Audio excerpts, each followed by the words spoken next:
The first step we do now after laminating is we'll mark the cutout for the battery bay and also the elevon. So in the manual it says that the battery bay should start 2 centimeters from the leading edge. So we'll make a 2 centimeter mark, and the battery bay extends 10.2 centimeters. So 10.2 is here, and the battery bay is 1 centimeter deep.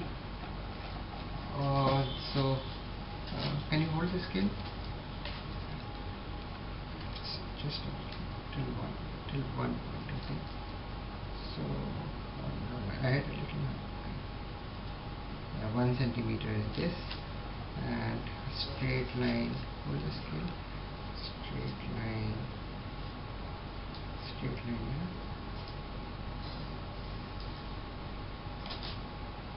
little more till we come for the scale. 1 centimeter from 11. Okay, so this is the dimension. This length is 10.1 centimeter. This distance is 2 centimeters. The depth of the cut is 1 centimeters, and we will cut. The bay would be approximately 1.5 mm. So we will mark 1.5 mm here, parallel to the root edge.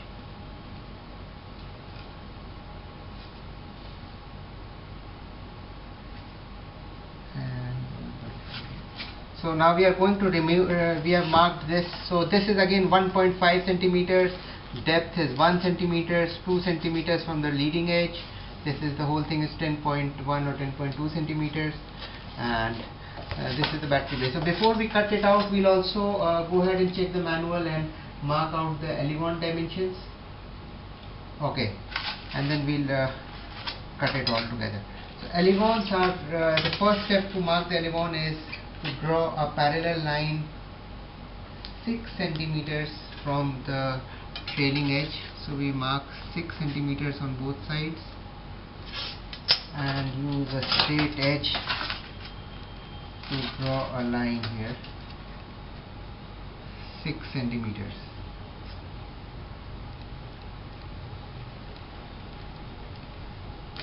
Okay, so this line here is 6 centimeters broad from the root to the tip, parallel to the trailing edge. And the next part would be that we will measure 14 centimeters from the root, 14, 1/4 here and 1/4 from the tip, and we'll draw a line parallel line to this. So we are going to remove this section out from here, and the last line is the last line that has to be cut is to be drawn is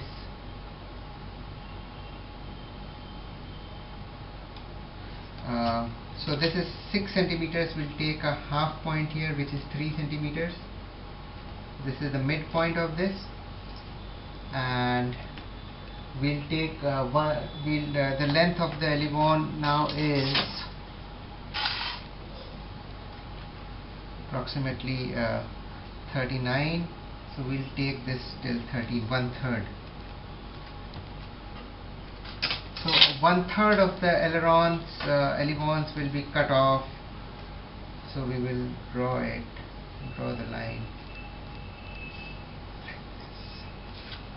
So I'll just go over the dimensions first. This is 6 centimeters parallel to the trailing edge. This is 14 centimeters parallel to the root edge, and this is 3 centimeters, and this is 1/3 of the elevon.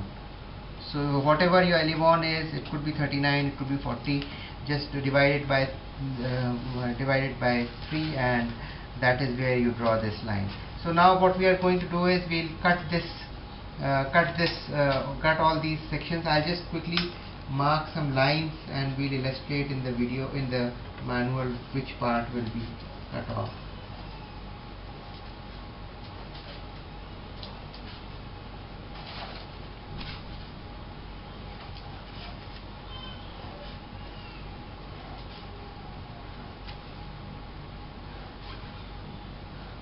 Fresh video.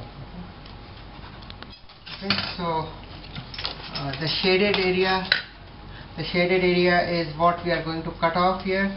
Again, 6 centimeters, 14 centimeters, 3 centimeters, and 1/3 of the elevon.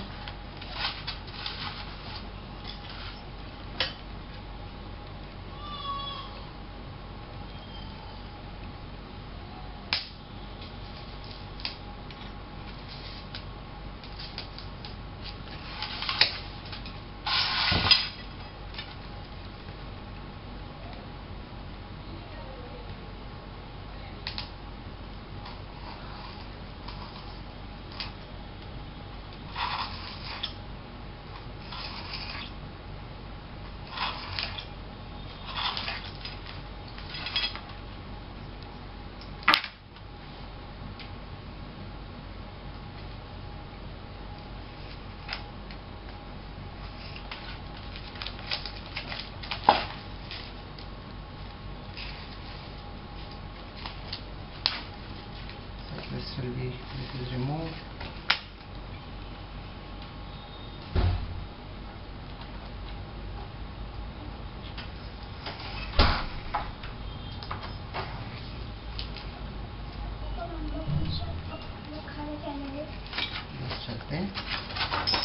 And the elevon, can you hold the ruler?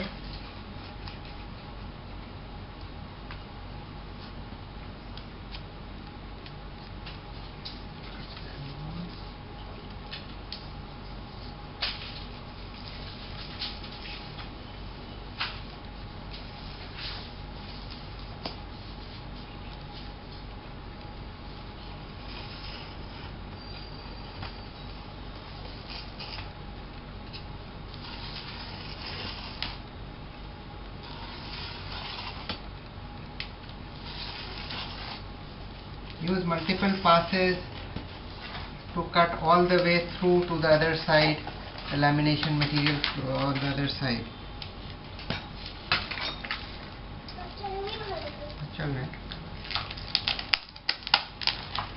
I think we need one more pass here to pull this out.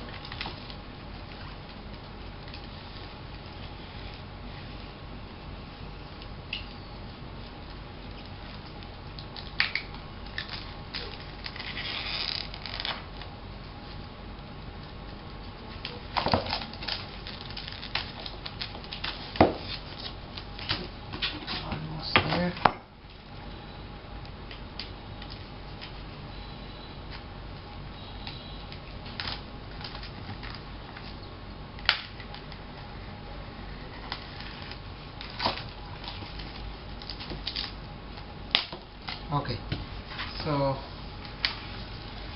we have the elevon now cut out, and the next step to do would be bevel this and hinge it out, and after that we will install the servo somewhere here and the necessary control linkage. Oh, of course we need to cut the battery bay. I think we'll use a bigger knife and a ruler, of course, to make sure.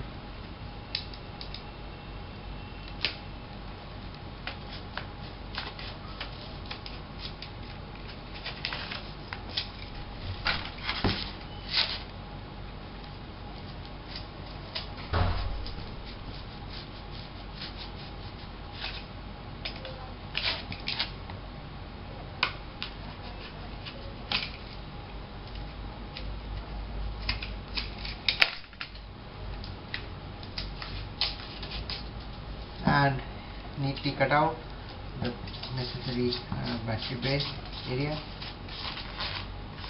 We can also cut out a section here for mounting the ESC and the receiver. I think we can do it now. It is much easier doing it now because this side is exposed.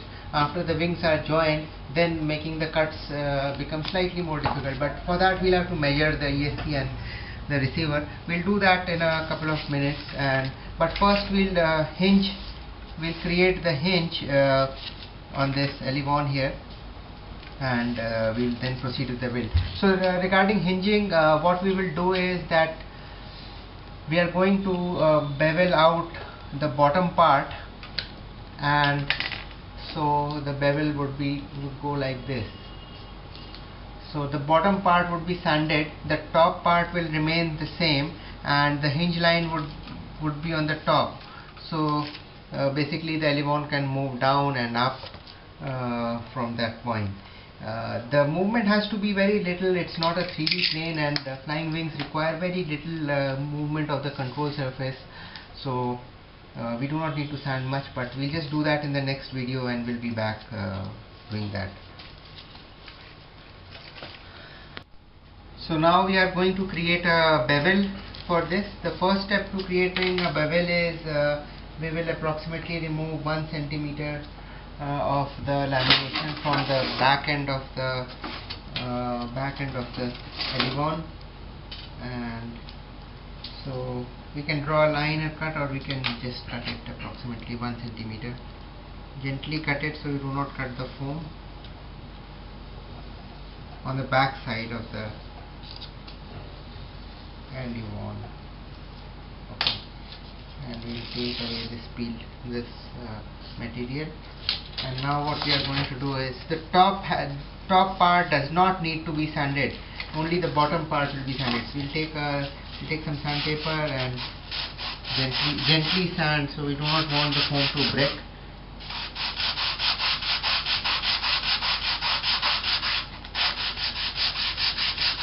And evenly across the length of the elevon.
So our elevon is now sanded.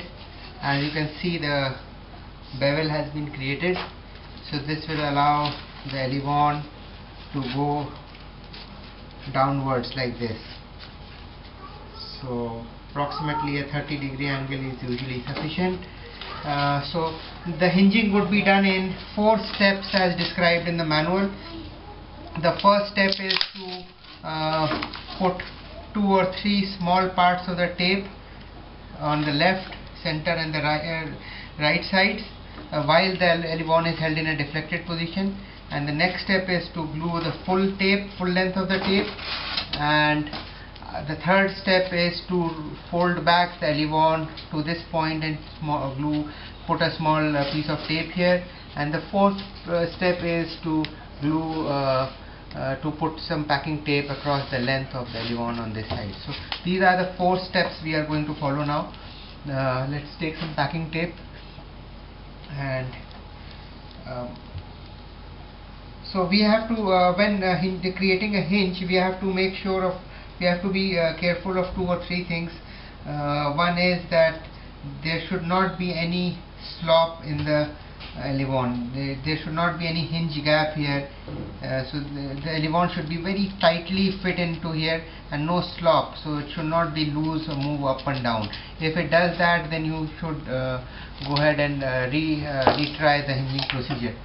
So now we'll take small sections of the tape. Just give me 2 more sections, and what we will do is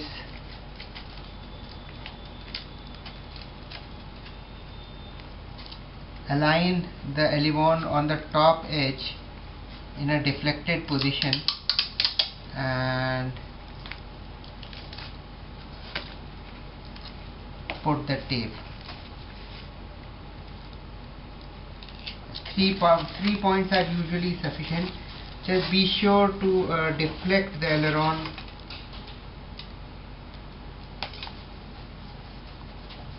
And so what this does is that it helps you do the next step. So be very sure that this should be very smooth here and just flush. And next step is you hold it, I'll tape it. You hold the elevon in a deflected position, take it a half. Yes, this is fine. Deflected position, half tape on one side, half tape on other side. Be careful so no wrinkles come up. This is a very strong way to hinge control surfaces, provided you do it correctly. And now we will cut off the excess material.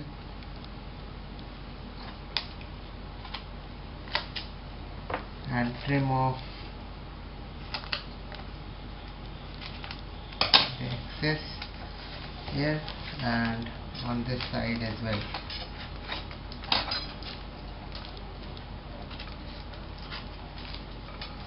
So the second step is now completed. Now we'll do the third step, which is just put a small piece of tape on this side. This is basically a temporary thing to hold the elevon in place while we glue in, while we tape this. So one thing to be careful of is when you are taping this, be sure that this is tightly put together.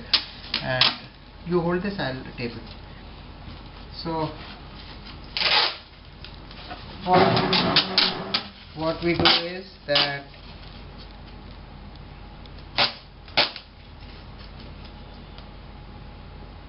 and then we'll center part will glue, and then we'll slightly stretch it so there are no wrinkles. We'll cut the excess from here, and you have to stretch it and pull it down. So what happens is that the tape from the other side, which is coming, which we can see from the hinge, this tape will lock into that. Leave it. And this is done. We will trim out the excess.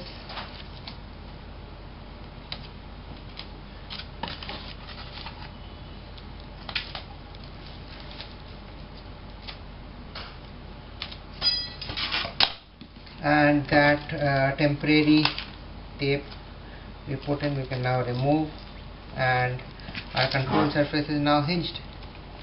So this is a very strong, light joint, and the tape, the part which gives them the strength is the tape from this side joins the tape from the other side in the hinge, small hinge gap, and it seals the hinge gap as well as making it a very strong bond.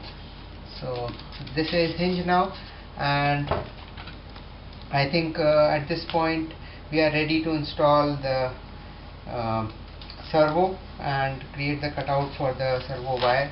So we'll be back doing that in a couple of minutes.